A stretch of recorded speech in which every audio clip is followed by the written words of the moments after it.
Refer मुक्त फरीदाबाद को लेकर देखिए संघर्ष समिति आज कैबिनेट मंत्री विपुल गोयल के कार्यालय पहुंची, अपनी तमाम बातों को लेकर मंत्री से मुलाकात की और क्या क्या बातें, क्या क्या जो मुद्दे उनके समक्ष रखे गए। देखिए क्योंकि काफ़ी लंबे समय से देखिए रैफर मुक्त फरीदाबाद को लेकर संघर्ष समिति अपने धरने पर बनी हुई है। तमाम बातों पर चर्चा करा देते हैं। देखिए इस समय की सीधी तस्वीरें सेक्टर 16 सागर सिनेमा से देख रहे हैं आप, जहां रैफर मुक्त फरीदाबाद को लेकर संघर्ष समिति काफ़ी लंबे समय से जो है अपने धरने पर बनी हुई है और तमाम बातों के साथ चर्चा करा लेते हैं।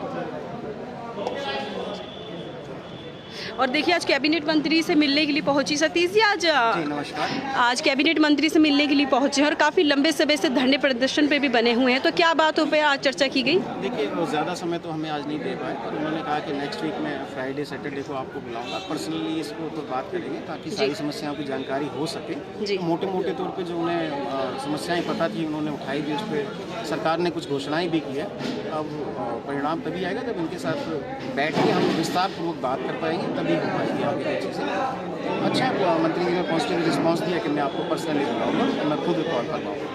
देखिए मंत्रियों से मिलने का सिलसिला, विधायकों से मिलने का सिलसिला, ज्ञापन देने का सिलसिला काफ़ी लंबे समय से जारी है, तो क्या लगता है जो एक और मुलाकात का एक आश्वासन मिला है उस पर कुछ हो पाएगा? देखिए हमारे जो विधायक है सतीश फागना जी, उन्होंने बात की थी और हम मिड्डा साहब के पास भी गए थे, जो लोकसभा के स्पीकर हैं। पहले जो मोटी मोटी चीज़ें सरकार की नॉलेज में आई मंत्री विधायकों के, उन्होंने उठाई थी, पर हमारा मकसद ये है कि संपूर्ण जो है वहाँ की समस्याओं का इलाज हो सके, निदान हो, ताकि लोगों को राहत मिले। इसलिए हमने नया मेमोरेंडम बनाया था जिसको हम दोबारा देने का सिलसिला शुरू किया और पर्सनली मैं खुद जाके सबसे बातचीत कर रहा हूँ, उनको विस्तारपूर्वक बताने की कोशिश कर रहे हैं ताकि सरकार उस पर संज्ञान ले और ज़मीन पे काम हो। देखिए कहीं ना कहीं हद तक ये जो समस्याएं समाधान भी हो रही है, जच्चा बच्चा की बात करें, लेकिन जो पूरा जो रैफर मुक्त के नाम से कलंक है वो मिल पाएगा? नहीं, बिल्कुल मिलेगा। देखिए हमारे शहर को एक मल्टी स्पेशलिटी सरकारी अस्पताल की ज़रूरत है, उसके लिए झांसा मेडिकल कॉलेज है, उसको सही तरीके से अपग्रेड करके चलाया जाए सफदरजंग एम्स की तरफ पे, बिल्कुल उसका समाधान हो सकता है। और बीके में कई चीज़ें हैं जिनको सुधारा जा सकता है, जैसे सरकार ने घोषणा की थी कि 50 बेड का आईसीयू बनाएंगे, परंतु आनन फानन में उन्होंने 8 बेड के आईसीयू शुरू तो कर दिए, पर एनेस्थेटिक डॉक्टर ही नहीं है हमारे पास, 3 ही है, ओटी चलाएं या आईसीयू चलाएं।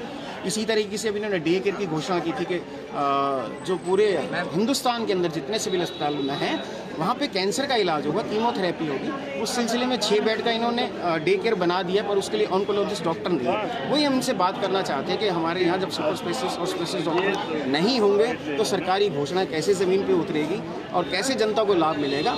और इसके लिए मंत्री जी से जब दोबारा विस्तार से बात होगी तो हम ज़रूर बात करेंगे कि कई चीज़ें हैं जिसमें हरियाणा सरकार को अपनी नीतियाँ बदलनी पड़ेगी। सेंटर का जो आप पे स्केल देखेंगे उसमें बहुत डिफरेंस है स्टेट के साथ, और उसको कंपेयर कर लें हम प्राइवेट के साथ तो 10 गुना का फ़र्क आ जाता है। तो आज जो प्राइवेट सेक्टर में एक पूरा शिकंजा कसा हुआ कि जितने भी हमारी प्रतिभा है उसको मोटे मोटे पैकेज लेके अपने अस्पतालों में शामिल कर लेते हैं। सरकारी अस्पताल को कुंद करने की जो कोशिश प्राइवेट सेक्टर कर रहा है उसके खिलाफ सरकार को चरणबद्ध तरीके से काम करना पड़ेगा, और इसके लिए हम स्वास्थ्य मंत्री और सीएम साहब से भी मिलेंगे और अपनी बात जो है रखेंगे। बहुत बहुत धन्यवाद। मैम क्या नाम है आपका? कविता पाठक मेरा नाम है, और हम यहाँ पर आज सतीश चोपड़ा जी के साथ आए हैं उनका सपोर्ट करने के लिए। और ये 26 लाख फरीदाबाद की 26 लाख की जनता सतीश जी के साथ है इस काम के लिए, क्योंकि एक नेक काम है, ये हमारी कोई पर्सनल काम नहीं है जिसके लिए हम ये मेहनत कर रहे हैं। ये हम सब की ज़रूरत है, फरीदाबाद की ज़रूरत है कि एक गवर्नमेंट हॉस्पिटल में सारी फैसिलिटी होनी चाहिए जो